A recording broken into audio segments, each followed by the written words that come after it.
And now we've got Scott Bauer, the CEO of Prosper Trading Academy, joining us for a look at a handful of names. He's got his eye on. Scott, welcome back to Midday Movers. I see Estee Lauder. Hello, good afternoon. I see Estee Lauder's first quarter earnings and sales beat market estimates, but it looked like the stock took a hit. Was it because they lowered full-year profit outlook? They did, and you know, when you actually crunch the numbers, the profit outlook was not lowered by that much, especially on the high end. The low end was lowered a little bit more, but the high end really wasn't. So I think what you're really seeing here, Ben, is, yeah, a little bit of because of the lowered guidance, but you know what? This stock was up almost 50% this year. So it looks to me like you just may have some people taking some money off the table here on this report. However, I kind of like it here. We're technically in the middle of no man's land right here, between the 50-day, between the 200-day. But if you come down, or if the stock comes down a little bit further to that maybe 175, 176 level, I think that's a real bargain to get into this stock right at that 200-day moving average. All right, this is an interesting one. I'm actually drawing a bit of a channel here on the weekly time frame. If we could pull my chart up, Scott, we had EPS which beat handily, 167 versus 160 they were looking for. Revenue was 3.90 billion. They were looking for 3.85. This one has me a little bit concerned here, though, when I take a look at ticker symbol EL here, because again, I'm noticing here, first and foremost here, that they've pulled back a bit through this channel, Scott, and it seems like at this point they really have yet to look back. If this continues lower, potential to work the way all the way back down to 140, it looks like. That was where that last little area of consolidation came into play. But let's move on because it's weighing on a couple other names that are out there. Let's talk about Ulta Beauty in terms of one of the names that it's also weighing on. Talk to us about what you're seeing there, ticker symbol ULTA.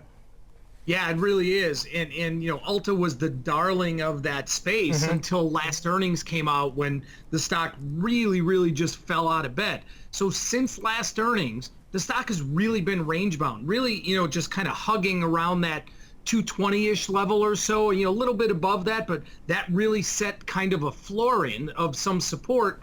Earnings in this name, not for another 5 weeks or so, the beginning of December. So to me, it's very range bound. It probably stays range bound here coming into those earnings. And for here, it's really going to matter what happens with the tariff talks, what happens with China going into especially the holiday season, and how they're going to report that guidance. So I don't see a lot here in Ulta. Again, you know, it's really been range bound since that big move. If it comes back down right to that 220 area that I talked about, I would get in that for a trade, not necessarily for a long-term position. Okay, we're going to keep an eye on this. A key level down there, that December low from last year, around the 220 level, as you mentioned. And they held above that even after that sharp decline that they saw here earlier this fall. Scott, let's move on here. Let's talk rideshare stocks. I see Uber and Lyft sunk after disappointing quarterly results. What's going on with the rideshare companies, and what have you got your eye on? Well, you know, the thing with Lyft is that, you know, earnings came out and they reported and they said they're not getting into any of these other ancillary businesses. And, you know, investors didn't really like that. However, to see the stock only off a couple dollars or so, to me, not horrendous, even given, you know, the numbers that they reported. Now, what's really interesting post-earnings is Goldman Sachs just came out over the last probably hour, 90 minutes or so that I saw, with a massive upgrade as stock, an upgrade that they see potential 60% upside.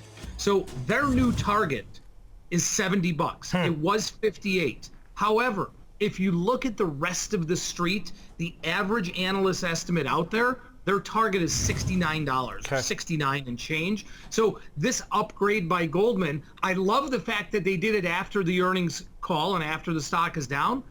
To me, though, it's not that big of an upgrade because they're only coming back in the line with where the rest of the street is. Yeah, this was an interesting play here considering the move that we saw yesterday in reaction to Grubhub. I mean, I was surprised that they didn't feel more of a hit, but maybe it just wasn't their time. Currently trading, well, Lyft currently trading down significantly here today at 41.45 last. Were you surprised, again, the disappointing numbers yesterday from Grubhub? I mean, yeah, terrible numbers. I did not expect that at all. You know, not only were they weak, but guidance not great. And boy, I really thought that that was a stock, Ben, Grub, that had a nice, decent upside potential here, and certainly makes me think twice about it. You know, that $30 level that you know is back to where within reach there.